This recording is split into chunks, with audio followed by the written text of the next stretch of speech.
संजय भाऊ जगताप, रोहित दादा, राजू दादा, शर्मिला वहिनी, जगन्नाथ बापू, विकास लवांडे, रविकांत वरपे, सक्षना सलगर, पंडित कांबळे, महादेव बालगुडे, भारतीताई, शरद सूर्यवंशी, अमोल देवकाते, सागर मिसाळ, शिवाजीराव जांभूळकर, सोपानराव मस्के, दादासाहेब थोरात, राहुल मखरे, दत्तात्रय धावपटे, अमोल बिसे, अरबाज शेख, तेजसिंग पाटील, महारुद्र पाटील, छायाती, अनिकेत निंबाळकर, आबासाहेब निंबाळकर, साक्षीताई पलांगे, सोमनाथ भोंगे, शिवाजी बापू खटकाळे, भीमराव अण्णा भोसले, व्यासपीठावरील सर्वच मान्यवर उपस्थित बंधू आणि भगिनी, खरं तर आज चौथ्यांदा या व्यासपीठावरनं मला पुन्हा एकदा या भागाची लोकप्रतिनिधी व्हायची संधी द्या ही विनम्र विनंती करायला मी आलेले आहे।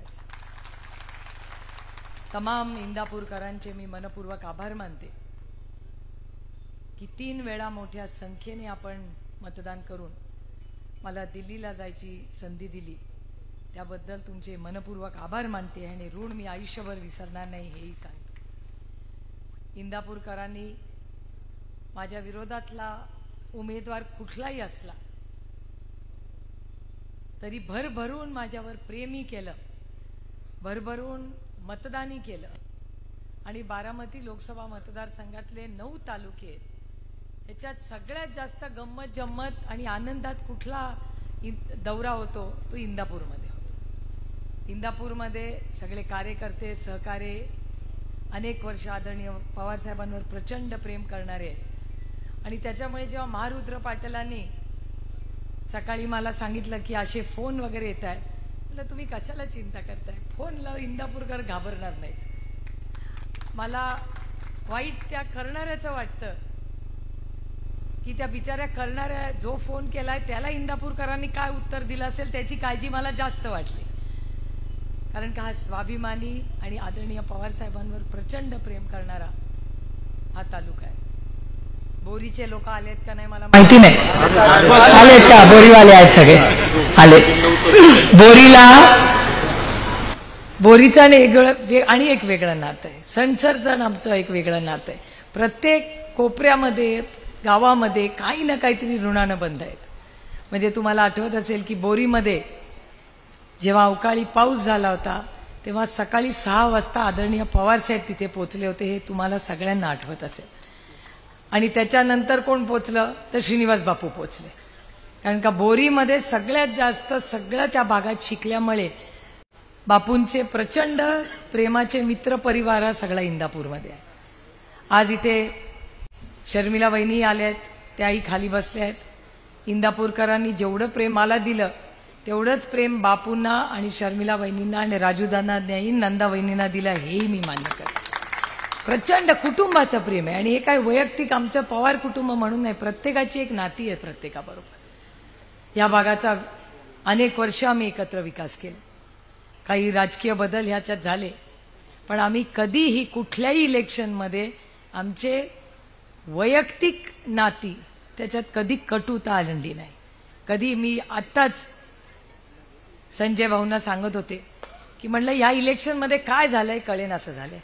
मी 3 इलेक्शन लढले, मागच्या वेळेस तर कुल कुटुंब माझ्या विरोधात लढलं, पण मी राहुल कुल आणि त्यांच्या बायकोचं मनापासून कौतुकही करते की त्या इलेक्शनमध्ये कधीही पातळी सोडून ना मी त्यांच्यावर टीका आणि त्यांनी तर केलीच नाही माझ्यावर टीका। इतकं सुसंस्कृत इलेक्शन झालं मागच्या वेळेस, 3 वेळा लढले 3ही कॅन्डिडेट्स, पण ह्यावेळेस काय गडबड झाली हे कळत नाही। कालच माझ्यावर टीका झाली कारण का मी रोहित आणि युगेंद्र पवार पहिल्यांदा प्रचार करतायत, आजोबाबर उभे राहिलेत, आत्याचा प्रचार करत फिरतायत। फिरता फिरता गावात 2 ठिकाणी त्यांचा रस्ता अडवण्यात आला। आता हा मुलगा लोकशाही पद्धतीने शांततेच्या मार्गाने पक्षाचा प्रचार करतोय, काय चुकलं त्याचं मला सांगा। आणि त्याच्यावर माझ्यावर टीका झाली की यांनी काय मागितलं तर यांनी मुलासाठी सिक्युरिटी मागितली।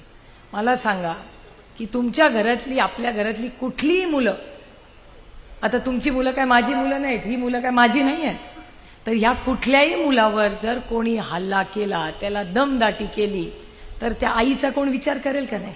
शर्मिला वहिनी आल्यात नाही ते पोराला दमदाटी होत असली तरी टीका करताना इतकी पातळी सोडावी हे काय संस्कार आहेत? एखादा मुलगा युवा पिढीमधला प्रचार अतिशय साध्यापणाने करतोय आणि तुम्ही दमदाटी करणार. आज तर एका चॅनलवर मी बातमी बघितली की पवार साहेबांच्या सभेला जाऊ नका असं लोकांना चाललंय. मला त्यांना सांगायचंय, हा हे इंदापूर तालुका आहे. इथे पवार साहेबांच्यावर प्रेम करणारे लोक इतके आहेत, ते तुमच्या फोनला घाबरणार नाहीत, तुमच्या धमकीला घाबरणार नाहीत. आता तुम्ही तुमचं बघा, कारण का कार्यक्रम इथे होणार नाहीये. करेक्ट कार्यक्रम तुमचा विधानसभेत होईल याची चिंता तुम्ही करा.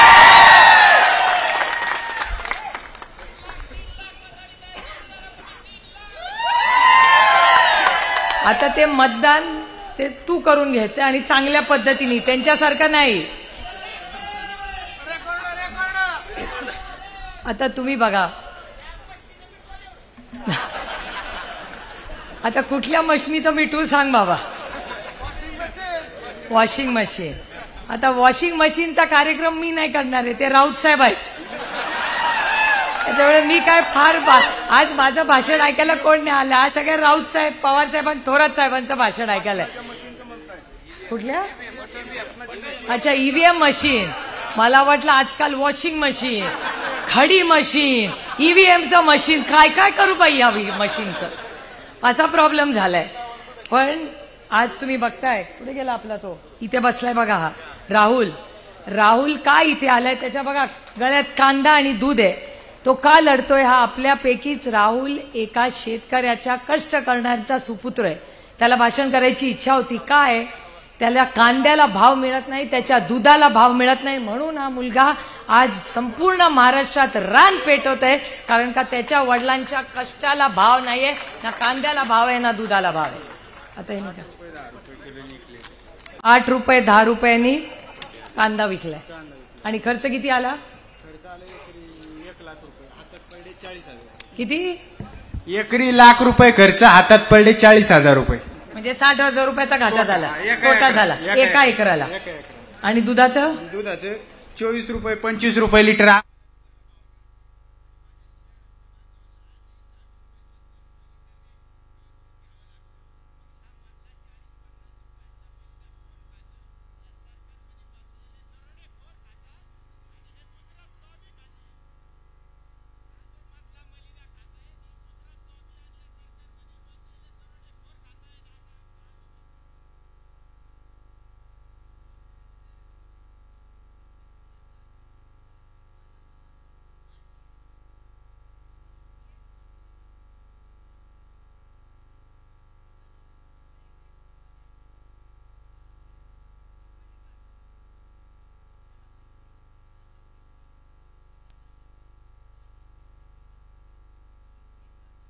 चुकीची इथेनॉल पॉलिसी केल्यामुळे 300 रुपये जे तुमचे हक्काचे होते ते तुम्हाला कमी मिळणार आहेत. कुणाला पैसे मिळणार होते?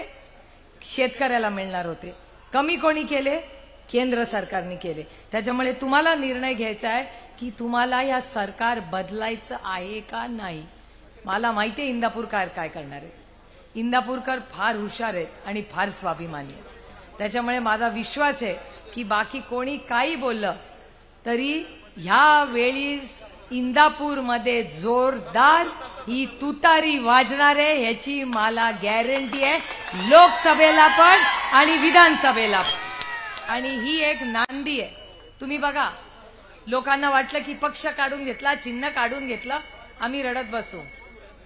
आमच्या आजी शारदाबाई पवारांनी आम्हाला काय शिकवलं? रडत बसायचं नाही, लढत बसायचं. आणि ही लढाई या भ्रष्टाचाराच्या आणि अन्यायाच्या विरोधात आहे. त्यामुळे लोक काय काय बोलतायत, माझ्याकडे पण येतात जे तुमच्याकडे येतं ते. मला त्यांना फक्त एवढंच प्रेमाने सांगायचंय की घटस्फोट घेऊन 6 महिने झालेत. त्याच्यामुळे माझ्यावर टीका करताना विचार करून टीका करा. कारण का एकाच ताटात जेवत होतो आणि मलिद्यात मी नाही. त्या मलिद्यात वाटेकरी मी नाहीये. त्याच्यामुळे मी माझ्यावर आरोप करणाऱ्यांना चेतावणी देते, विनंती करते की कुणालाही माझ्यावर जो आरोप करायचा आहे, मी इंदापूरच्या चौकात येते. तुम्ही या तुमच्या सोयीनी तुम्ही म्हणाल त्या विषयावर चर्चा करू, तुम्ही म्हणाल त्याच्यावर करू. पण विकास झाला का? हो झाला. तो कोणी केला? तर तो महाविकास आघाडीनी केला. मंत्रिपद कोणी दिलं? ते काँग्रेस आणि महाविकास आघाडीनी केलं. आभार कुणाचे मानायचे? उद्धव ठाकरे, शरद पवार आणि काँग्रेस पक्षाचे आभार माना. कारण का जो जो विकास हा इंदापूरमध्ये झालाय तो काँग्रेसच्या विचारांनीच केलेला आहे. हे सत्य कोणी बदलू शकणार नाही. मला सांगा, वीज कोणी आणली इंदापूरमध्ये? काँग्रेसच्या विचारांनी आणली. शाळा कोणी आणल्या? काँग्रेस विचारांनी आणल्या. कॉलेज कोणी आणली? काँग्रेसनी आणली. बँक कोणी काढली ज्याच्यावर सगळे आहेत? काँग्रेसनी काढली. अहो, हे मोठं ऑफिस आहे ना, ते पण काँग्रेसचंच ऑफिस आहे की नाही? कारखाने कोणी काढले? काँग्रेसनीच काढले. रस्ते कोणाच्या काळात झाले? काँग्रेसच्या काळात झाले. आणि मोठे सगळे रस्त्याची कामं झाली ना, ती पण काँग्रेस राष्ट्रवादीच्याच काळात झाली, जेव्हा आपल्या इंदापूरकडे लाल दिवा होता. हे लाल दिव्यात इंदापूरचा लाल दिवा कोणी काढून घेतला? भारतीय जनता पक्षाने काढून दिला. आपलं राज्य होतं तेव्हा होता की नाही लाल दिवा? काढून कोणी घेतला? आजच्या सरकारने. करायचं असतं तर आम्हाला द्यायचं एक लाल दिवा इंदापूरकरांना. राजकारण, महागाई, बेरोजगारी, भ्रष्टाचार ह्याच्यावर आता बोलतीलच राऊत साहेब, त्याच्यामुळे मी फार वेळ घेणार नाही. आपल्या बाकीच्या सभा चाललेल्याच असतात. पण आज मुंबईवरून आवर्जून या सभेसाठी आज राऊत साहेब आणि बाळासाहेब आले. त्या दोघांचेही मी मनपूर्वक आभार मानते आणि त्यांना शब्द देते की आम्ही त्या दिवशी भोरला बोलले होते की आता आम्हाला विचारतात पत्रकार, तुम्ही किती सीट लढणार? आम्ही 48 सीट महाराष्ट्रात लढणार आणि सगळ्या जिंकून आणण्यासाठी आम्ही प्रयत्न करणार. आज एवढ्या मोठ्या संख्येने आज महारुद्र पाटील, तेजसिंग आणि सगळ्या टीमनी ही एवढी मोठी, मला पत्रकार एक दिल्लीवरनं पत्रकार आली होती, आहे का नाही ती इथे फिरते, तिने मला विचारलं इंदापूरची सभा कशी होणार? म्हटलं का नाही होणार? ते म्हणले तुमचे सगळे मोठे नेते गेले. म्हटलं आमचे नेते जरी एका वेगळ्या पक्षात आले तरी आमचे कार्यकर्ते जागेवर आहेत.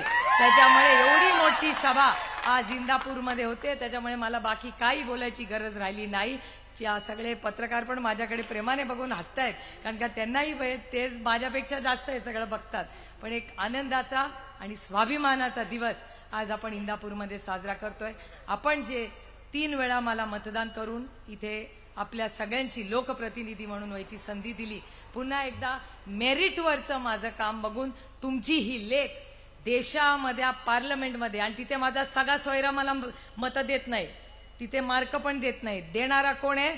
तर भारतीय जनता पक्षाचा मंत्री मार्क द्यावे लागतात.